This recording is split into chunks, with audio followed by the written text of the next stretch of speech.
die in the house would have been the Sarah. the first wife of Sarah, and then later on Elisha himself and their daughter Ruth died in the house, and I think that was I want to say 27. And then in the 1890s, the Ross brothers owned this property, which is Ross Road, which is how we get Ross Road. This was a winery at the time, and Alonzo and Joseph Ross owned it. And Joseph was killed, according to legend, in a farming accident. He was never married, but he's killed here on the property during a farm accident. And my understanding is that, of course, then he died here, obviously, somewhere.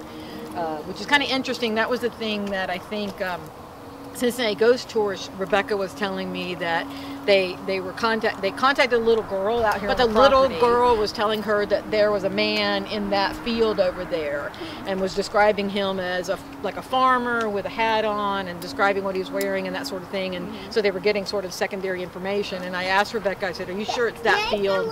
And she said, "Yeah." And I said, "Well, I've never told her that, but that field was where the barn was before they tore it down."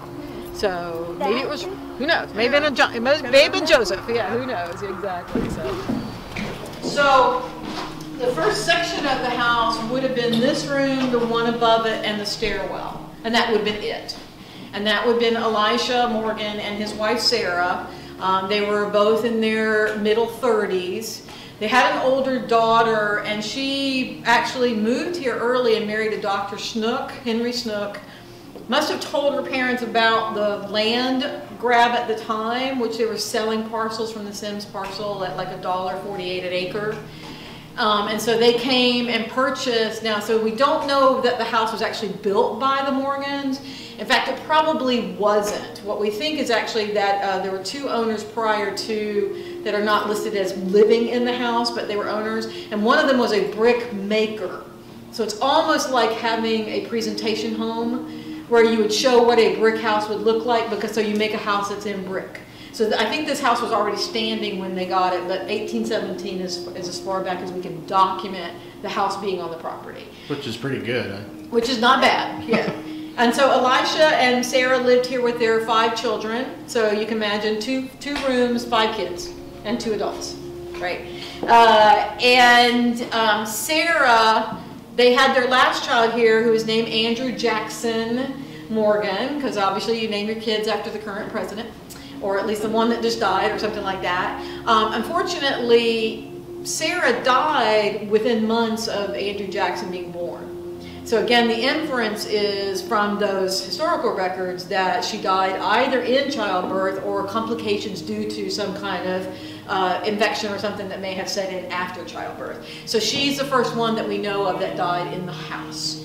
And then Elisha remarried a woman named Elizabeth Montfort Laboiteau, which is Laboiteau Woods, that family, I think. We think the spelling is the same. She had 2 children. So there, at one point there were Elisha and Elizabeth and 6 children in the house.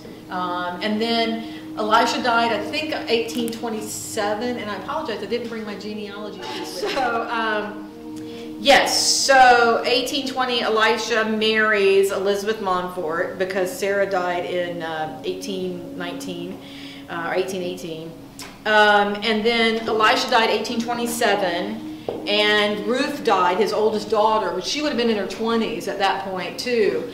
She died, and so we think that both of them, having died in the house at the same time, within a month of each other, was probably some kind of like influenza or some other type of disease that killed both of them. So I always talk to Elisha and Sarah when I'm in the house. So whatever you got. Any other questions for me, or So you mentioned that the room above this one was mentioned the hottest room by a medium. Is that correct? Right. And this is the room she was saying that was most active, which the other 2 groups said was. That's probably why they had the table. Yeah. And you got 2 bedrooms, or 2 bathrooms. Nice mirror. Kind of spooky. Yeah. And you said that there was stuff happening in the basement. Correct. Going in the dungeon. I see that.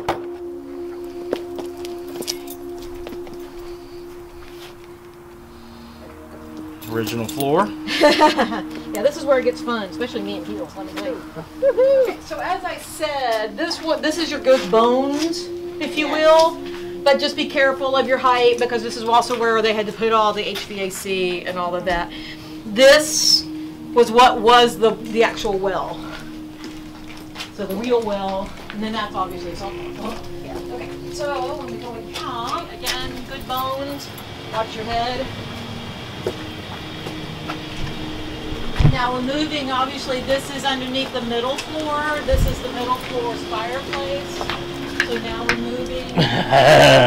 Feel like Indiana Jones now. So now we're underneath the buffet room, which kind of where we are, that stairwell would have come down here somewhere. Right, that's what I'm thinking. So again, my sense of being someone who just enjoys an amateur historian, who enjoys the house or whatever, that, this really is more real, not realistic, but you know what I'm saying? It just has less of the modernization, so you're a little bit closer to the way things were when things originally were built. I follow you. I get it. Yeah, there's not drywall, there's not all the other stuff. So you got a sense of these are the real bricks and the way they would have looked. These are the real bones of the other room that you can remember that would be worth mentioning. Well, like I said, the Ohio ghost tour people said they saw somebody run through this room, or the image of a child running through this room. But they didn't present you with video of it. They just seen it with their own eyes. I must have. Okay. Yeah. Spent a lot of time in this house, have you? Do I? Have I? On again, off again for 9 years that I've been with the city. Yeah. No experiences that would. Me personally? Yeah. No. Okay. No. Because that would be important. Anything. Yeah. Because one of the main things that interest people is why do some people experience things and others don't in the same location. Right. And if you haven't seen anything, because I'm a big old skeptic, maybe they don't do anything for me. Well, we are skeptics too. Some groups don't. What we do is come in and try to explain every single thing and try to explain it. Right. And if we can't, then we'll see. Gotcha. Yeah. Okay.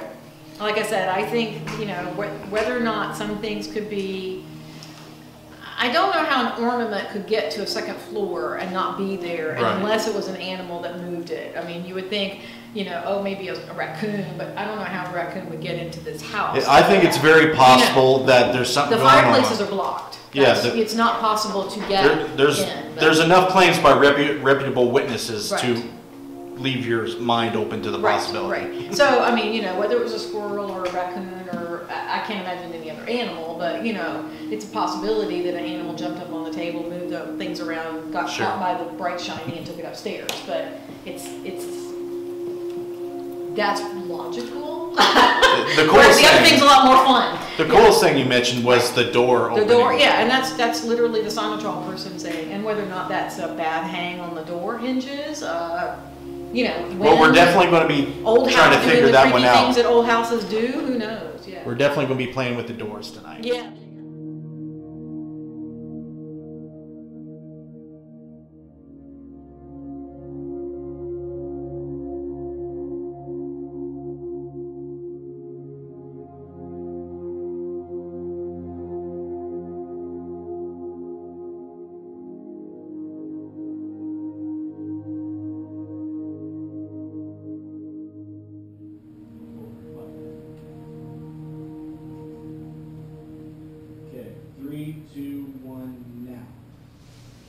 Yay. And if you have hold on your recorder, go ahead and switch it on so it doesn't matter if you hit the button, it won't stop. And when we go to shut it off to take a break, we'll all shut them off at the same time, and so it'll be easy to mix it.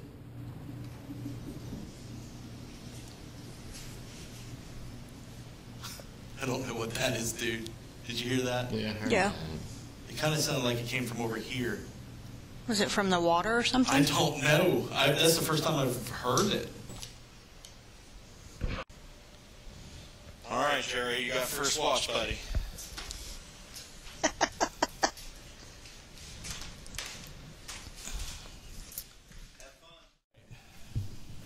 Elisha Morgan Mansion.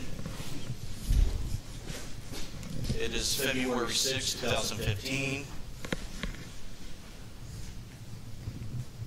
And we're going to do a kind of a quick walkthrough. see if we feel anything, see anything, hear anything. You said there's really no interesting or anomalous EMF anywhere. No, except for down in the basement when you come to the lights and the, electrical stuff, there is. But other than that, no, not really. How's your IR light working for your camera? Does it work good? Yeah, it looks good. Okay. Good. Because if it didn't, I had other lights you could use if you needed. All right. Where do you guys think we should start? This floor up at the top first, or? Doesn't matter to me.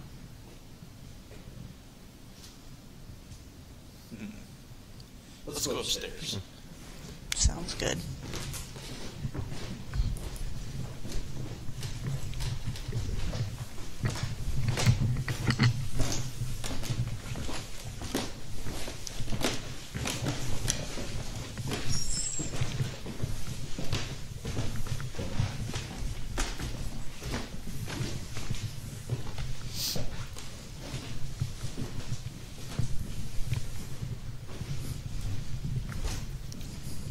Just go for it right in this room.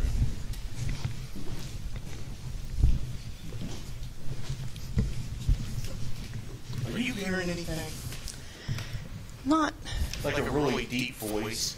I'm hearing whispers. Just barely. I'm hearing a deep voice.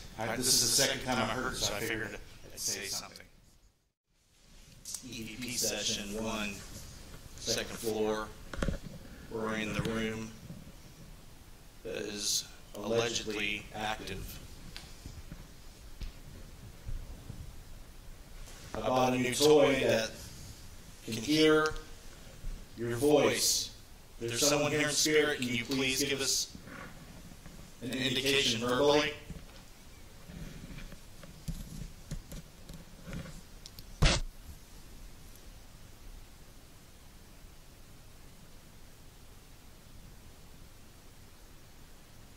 My name's Justin.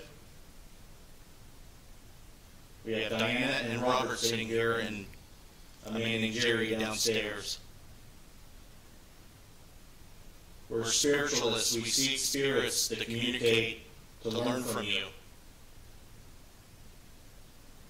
Sarah, are you here?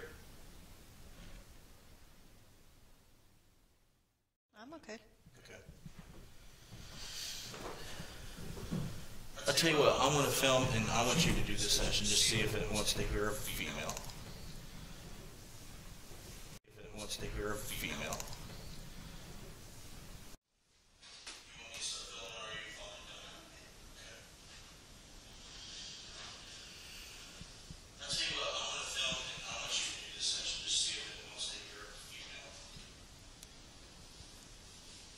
Do you hear that? Yeah. I heard a freaking woman laugh, dude. That's what it was. You gotta be kidding me. I hope that wasn't you. No. Dude.